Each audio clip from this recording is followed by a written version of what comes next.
আসসালামু আলাইকুম, সবাই কেমন আছেন? আশা করি সবাই ভালো আছেন, আমিও ভালো আছি। আজকে রান্না করব কচু, ঢেঁড়স আর ডাঁটা। এজন্য সব উপকরণ খুব সুন্দর করে গুছিয়ে নিয়ে নিয়েছি। এখন চুলায় একটি কড়াই বসিয়ে দিলাম, দিয়ে দিলাম সামান্য তেল, তেজপাতা, জিরা ফোড়ন। এখন দিয়ে দিব ঢেঁড়স, দিয়ে দিব কাঁচামরিচ, দিয়ে দিব হলুদ আর স্বাদমতো লবণ। এখন এটি ভালোভাবে মিশিয়ে নেব।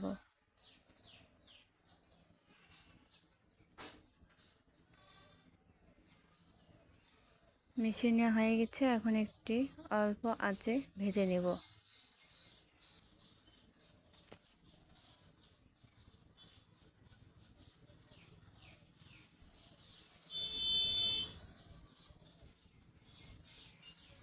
এই তো আমাদের ভাজা হয়ে গেছে। এখন একটি বাটিতে নেমে নেব।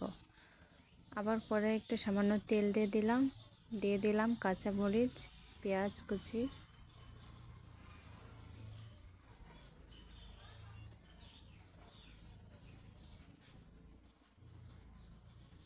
দিয়ে দিলাম তেজপাতা, জিরা ফোড়ন। এখন এই উপকরণগুলো ভালোভাবে ভেজে নেব। এখন দিয়ে দিব সামান্য আদা রসুন পেস্ট। এখন এটি খুব ভালোভাবে ভেজে নেব। এখন দিয়ে দেব পরিমাণ মতো হলুদ, দিয়ে দিব এখন পানি দিয়ে এখন একটু ভালোভাবে কষিয়ে নেব।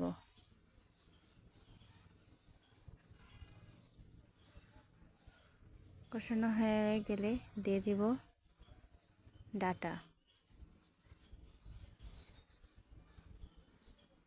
এখন এটি খুব ভালোভাবে মিশিয়ে নেব। দিয়ে দিব অল্প একটু পানি। এখন একটু ভালোভাবে কষিয়ে নেব।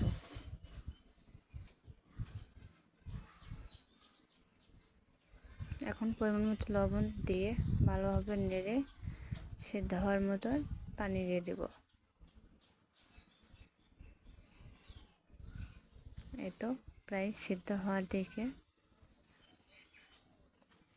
যখন পানিটি সম্পূর্ণ শুকিয়ে যাবে তখন এটা ভালোভাবে নেড়ে নামিয়ে নেব।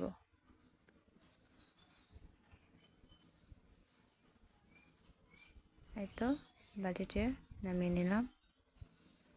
এখন কড়াইটা ভালোভাবে ধুয়ে দিয়ে দিব কচু,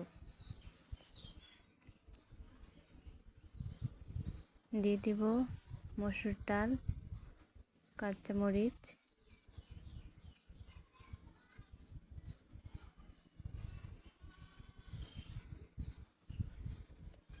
দিয়ে দিব আম, আর দিয়ে দিব রসুন, পেঁয়াজ আর আলু কুচি,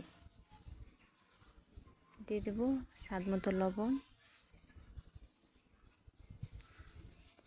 দিয়ে দিলাম হলুদ। এখন দিয়ে দিলাম তেল। এখন পরিমাণ মতো পানি দিয়ে এটি সিদ্ধ হওয়ার জন্যে রেখে দেব।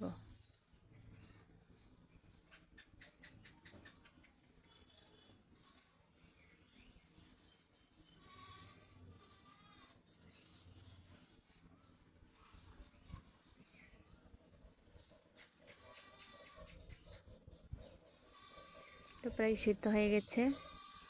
এখন এটি ঘুটনায় দিয়ে ভালোভাবে ঘেঁটে নেব।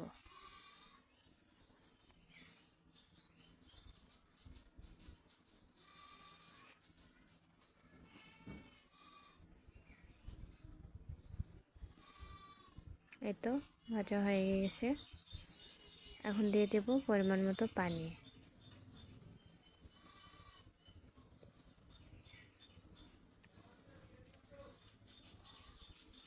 এখন এটি নেমে নেব। কড়াই ভালোভাবে ধুয়ে আবার তুলে দিলাম, দিয়ে দিলাম পরিমাণ মতো তেল, তেজপাতা, জিরা ফোড়ন আর পেঁয়াজ।